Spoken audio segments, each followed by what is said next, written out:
Sesungguhnya Rasulullah bersabda, sesungguhnya kubur itu adalah persinggahan pertama dari persinggahan-persinggahan akhirat. Bila seseorang selamat dari keburukannya, maka yang setelahnya lebih mudah darinya. Bila seseorang tidak selamat dari keburukannya, maka yang setelahnya lebih berat darinya. Rasulullah juga bersabda, aku tidak melihat suatu pemandangan pun yang lebih menakutkan daripada kubur. Hadis riwayat At-Tirmizi dan Ibnu Majah dihasankan oleh Syekh Al-Albani.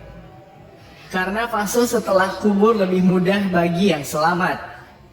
Maka ketika melihat surga yang disiapkan Allah dalam kuburnya, seorang mukmin mengatakan, ya Rabb, segerakanlah kiamat agar aku kembali kepada keluarga dan hartaku. Sebaliknya, orang-orang kafir ketika melihat azab pedih yang disiapkan Allah baginya, ia mengatakan, ya Rabb, jangan engkau datangkan kiamat. Karena yang akan datang setelahnya lebih pedih siksanya dan lebih menakutkan. Gelapnya alam kubur. Hal ini ditunjukkan oleh hadis sahih dari Abu Hurairah bahwa seorang wanita hitam atau seorang pemuda biasa menyapu Masjid Nabawi pada masa Rasulullah.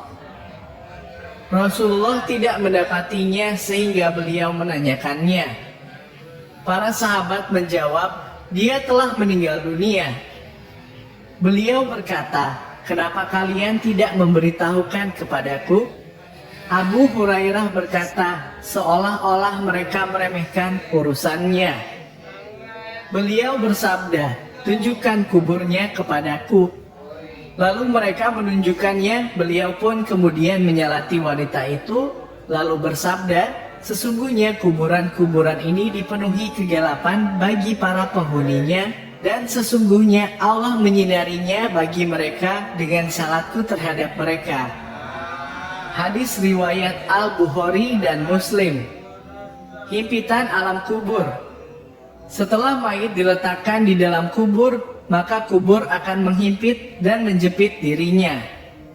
Tidak seorang pun yang dapat selamat dari himpitannya.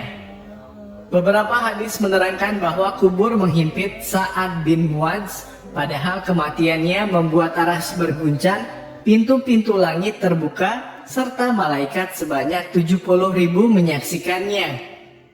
Dalam Sunan An-Nasai diriwayatkan dari Ibnu Umar bahwa Rasulullah bersabda, inilah yang membuat arsy berguncang, pintu-pintu langit dibuka, dan disaksikan oleh 70.000 malaikat. Sungguh ia dihimpit dan dijepit oleh kubur, kemudian dibebaskan. Disahihkan oleh Syekh Al-Albani, rujukan pada kitab Miskatul Masabih, silsilah as-sahihah nomor 1695. Dalam Musnad Ahmad diriwayatkan dari Aisyah bahwa Rasulullah bersabda, sesungguhnya kubur itu memiliki himpitan yang bila seseorang bisa selamat darinya, maka tentu Sa'ad bin Mu'adz telah selamat. Hadis riwayat Ahmad nomor 25.015 hingga 25.400 disahihkan oleh Syekh Al-Albani di dalam Sahihul. Himpitan kubur ini akan menimpa semua orang, termasuk anak kecil. Rasulullah bersabda, seandainya ada seseorang selamat dari himpitan kubur, maka anak kecil ini pasti selamat. Mujam At-Tabrani dari Abu Ayyub dengan sanad sahih, dan riwayat ini dinilai sahih oleh Syekh Al-Albani rahimahullah dalam Sahihul Jami. Fitnah atau ujian kubur.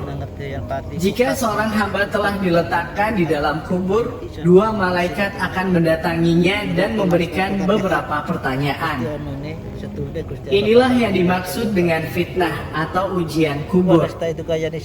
Dalam hadis sahih riwayat Imam Ahmad dari sahabat Al-Bara bin Azib, Rasulullah bersabda, kemudian dua malaikat mendatanginya dan mendudukannya, lalu keduanya bertanya, siapakah Rabbu?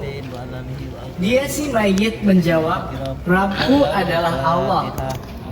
Kedua malaikat itu bertanya, apa agamamu? Dia menjawab, agamaku adalah al-Islam. Kedua malaikat itu bertanya, siapakah laki-laki yang telah diutus kepada kamu ini? Dia menjawab, beliau adalah utusan Allah. Kedua malaikat itu bertanya, apakah ilmumu? Dia menjawab, aku membaca kitab Allah, aku mengimaninya dan membenarkannya.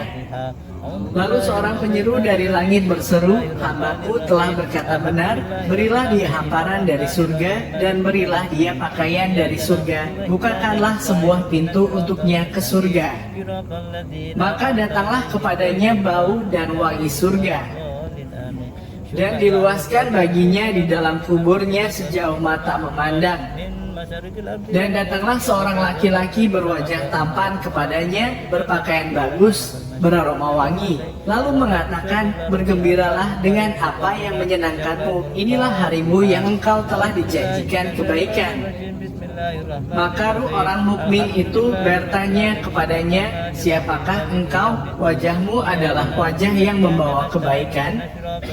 Dia menjawab, aku adalah amalmu yang salih. Maka ruh itu berkata, Rabbku, tegakkanlah hari kiamat, sehingga aku akan kembali kepada keluarga dan hartaku. Pertanyaan ini juga dilontarkan kepada orang kafir, sebagaimana yang dijelaskan oleh Nabi yang mulia. Kemudian ruhnya dikembalikan di dalam jasadnya, dan dua malaikat mendatanginya dan mendudukannya.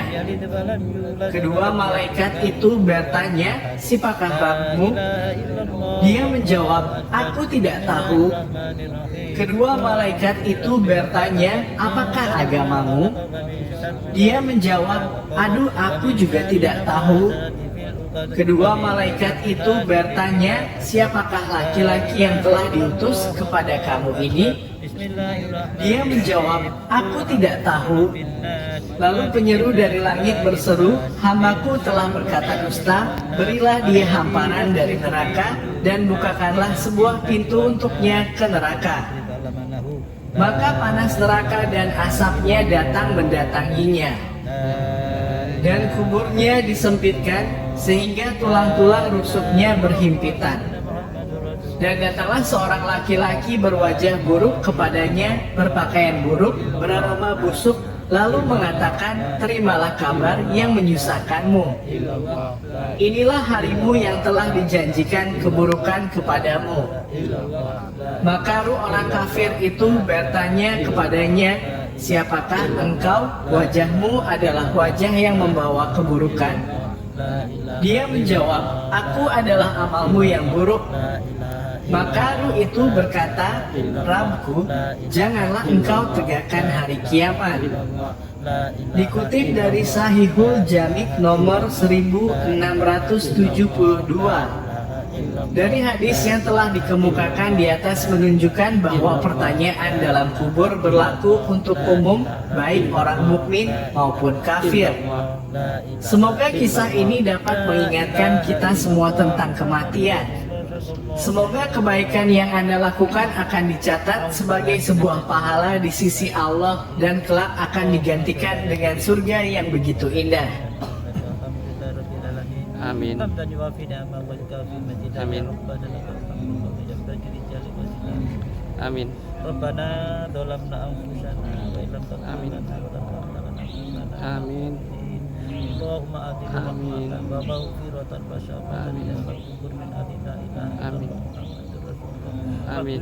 Illa ruhi almarhum. Amin. Allahumma Amin. warhamna wa'afina. Amin. Allahumma Amin. ij'al qabraha Amin. minal jannati wa la taj'al Amin. mutamna niron. Ya Allah, Amin. ampunilah dosanya Ibu Fatimah ya Amin. Allah. Kasihanilah dia ya Allah, Amin. sejahterakanlah dia ya, angkat derajatnya. Luaskanlah kuburnya ya Amin. Allah, sinarilah kuburnya sendiri Amin. surgamu ya Allah. Amin. Ya ayyuhat Tuhan nafsul mutmainnah, Amin. irji'i ila rabbiki radiyatan Amin. mardiyah fadkhuli fi ibadi Amin. wadkhuli jannati. Inna Allaha Amin. wa malaikatahu yusholluna sallu ala nabi Amin. ya ayyuhalladzina amanu Amin. sallu alaihi wa sallimu taslima. Amin. Rabbana ighfir lana dzunubana Amin. wa dzunuba abaina wa ummahatina Amin. wa li jami'il muslimin muslimat wal mu'minin wal mu'minat al khiyai minhum wal amwat Amin. innaka ala kulli syai'in qadir. Amin. Wa sallallahu ala khairi khalqi wa nuri Amin. arsy sayyidina Muhammadin wa ala Amin. washabihi ajma'in bi Amin. rahmatika ya arhamar rahimin. Amin. Amin amin alhamdulillahi rabbil alamin. Bismillahil Fatihah. A'udzu billahi minasyaitonir rajim.